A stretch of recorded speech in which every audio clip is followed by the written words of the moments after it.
Thiruvananthapuram general ആശുപത്രിയിലെ ചികിത്സാ പിഴവിൽ doctor Rajeev കുമാറിനെതിരെ കേസെടുത്തു. BNS 336, 338 എന്നീ വകുപ്പുകൾ ചുമത്തിയാണ് കേസ്.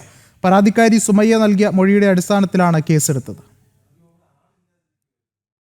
ശസ്ത്രക്രിയ നടത്തിയ തിരുവനന്തപുരം ജനറൽ ആശുപത്രിയിലെ ഡോക്ടർ രാജീവ് കുമാറിനെ മാത്രം പ്രതിയാക്കിയാണ് കണ്ടോൺമെന്റ് പോലീസ് കേസെടുത്തത്. ജീവൻ അപകടത്തിൽപ്പെടുത്തുന്ന തരത്തിൽ പ്രവർത്തിക്കുക, അലക്ഷ്യമായി ശരീരത്തിൽ മുറിവേൽപ്പിക്കുക തുടങ്ങിയ വകുപ്പുകൾ ചേർത്താണ് പോലീസ് കേസെടുത്തത്. ശസ്ത്രക്രിയയ്ക്ക് ഇരയായ സുമയുടെ മൊഴിയുടെ അടിസ്ഥാനത്തിലാണ് കേസ്. സുമയുടെ സഹോദരൻ ഇന്നലെ കണ്ടോൺമെന്റ് പോലീസിൽ പരാതി നൽകിയിരുന്നു. ആരോഗ്യ വകുപ്പിൽ നിന്ന് നീതി ലഭിക്കാത്ത വന്നതോടെയാണ് പരാതി നൽകിയതെന്ന് സുമയ്യ ജനം TVയോട് പറഞ്ഞു. ഡോക്ടറിൻ്റെ അടുത്ത് പറഞ്ഞപ്പോൾ ഡോക്ടർ ചെയ്ത് കിടക്കണോണ്ട് കുഴപ്പമില്ല, ഇത് നമുക്ക് എടുക്കാൻ പറ്റും, ഇതുമായിട്ടൊന്നും പറ്റൂല എന്നൊക്കെയാണ് പറഞ്ഞിരുന്നത്.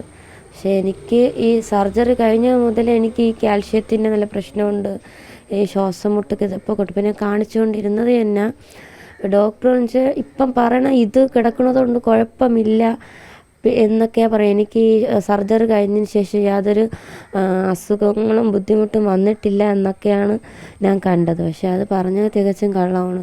എനിക്കതിന് ശേഷം ഒന്നും ശ്വാസം മുട്ടും കിതപ്പെല്ലാം, കാരണം ഞാൻ ഈ ഡോക്ടറിനെ തന്നെ കൊണ്ട് കാണിക്കുകയാണ് ചെയ്യുന്നത്.